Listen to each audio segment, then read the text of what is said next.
Welcome to episode 2B of the T5 transmission teardown and put back together.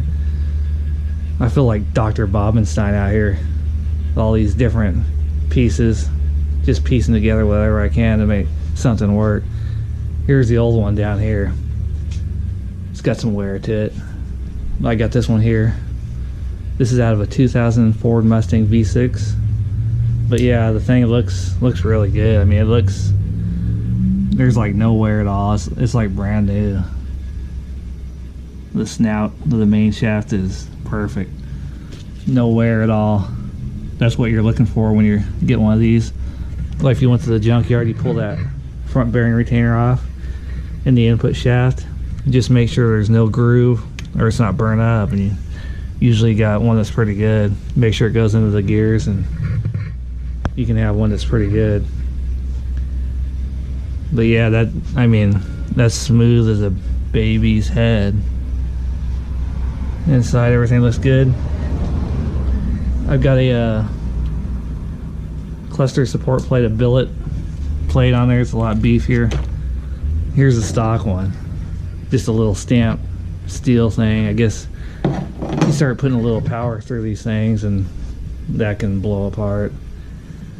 Then I put the 3 to 4 shift keys in there, billet keys.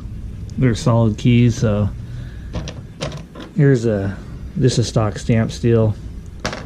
I guess if you start shifting these things like a gorilla, those can break, and I'm gonna be shifting like a gorilla pretty soon. So got different extension housing I'm gonna use. I'm just waiting on a new bushing. I'm gonna put a new bushing. That one's got some slop in it, so I'll replace that out of this housing. It's a different housing, and then put this thing back together.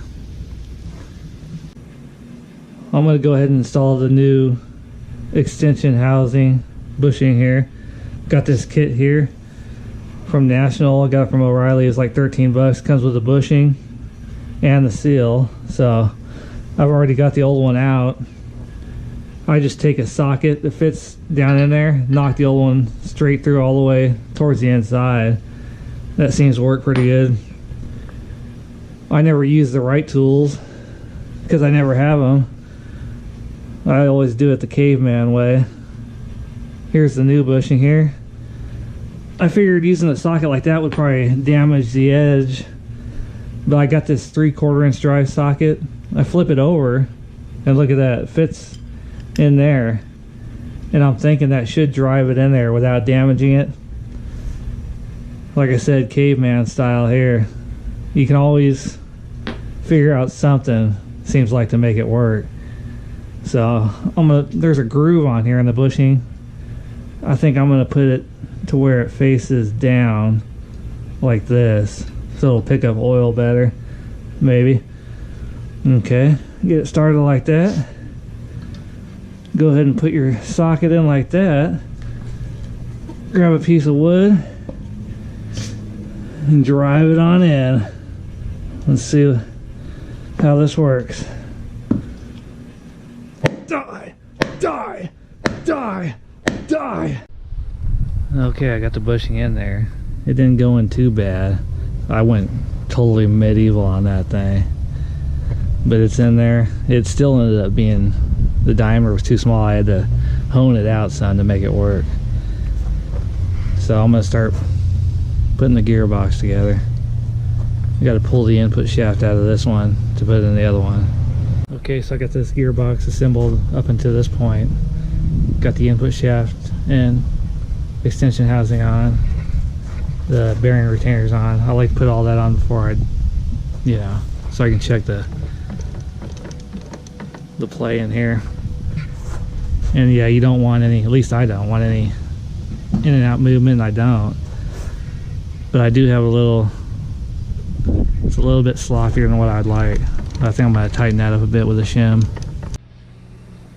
Okay, it's the next day. I had to quit yesterday because I was dirty and I got hungry, so now I'm back at it here in the garage. I'm going to start the assembly on this thing. I'm going to put 5th gear assembly on there, clutch, shift fork, and everything on there. and then we'll go from there. This gear assembly and the shift fork is on there. I didn't do it. I actually had someone else do it and I watched. You know, my hands are all dried out and chapped, so. Well, there you have it. There it is. Wait, hold on a second. I forgot this is YouTube. I better turn this off. I doubt they would do anything to a big YouTuber like myself, but I don't want to take any chances. There it is, all assembled and ready to go back in the car. I just got to figure out what I'm going to do for a clutch. I got this here, aluminum flywheel. Never used one of these before. See how it works out. Look at that, man. Every time I order something from Summit, they give me one of these things. $100 wine voucher. Man, they must think I'm a real wino. Oh yeah, give it to him. He's been sucking back on Grandpa's old cough medicine. Yeah, oh yeah, he'll take it. So they say I gotta clean off that green coating with like acetone based product. I don't really have anything like that around. I got this stuff. It's a premium wash thinner by Grow Automotive. It's got acetate, alcohol. This should take it off, I would think. Oh, hold on. What's that? Warning. This product contains a chemical known to the state of California to cause birth defects or other reproductive harm. Oh, I'll be fine. I've already been born and it doesn't look like I'm going to reproduce anytime soon, so it's fine. It's fine. Well, that wash thinner, it does seem to be working. It is taking it off, but I don't feel right. My reproductive thingies, they do feel kind of weird. I mean, just because I live in California. Why do I have to live in California?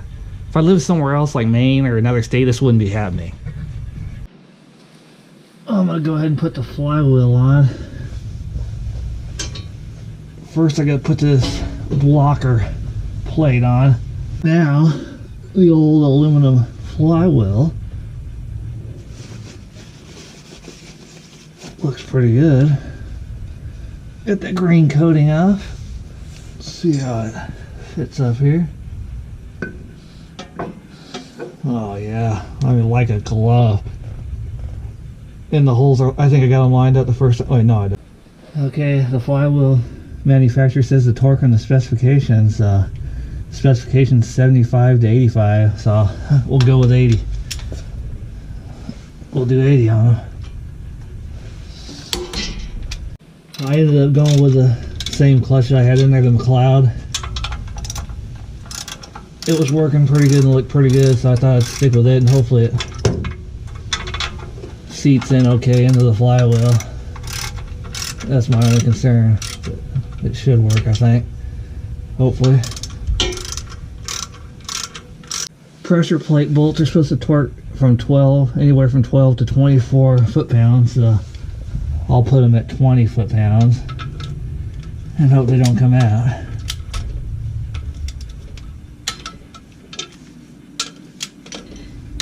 I am curious to see how this aluminum flywheel's gonna work. If anyone's ever used one of these things, let me know what they thought of it.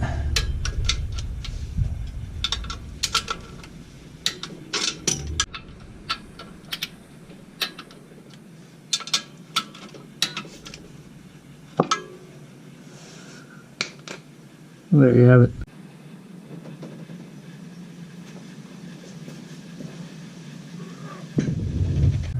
Alright, so I got the flywheel clutch in there, scatter shield, and gearbox is mounted up in there, so.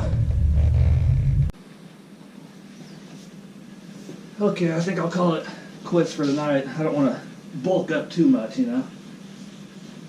Anyway, I'll see you after the next vlog.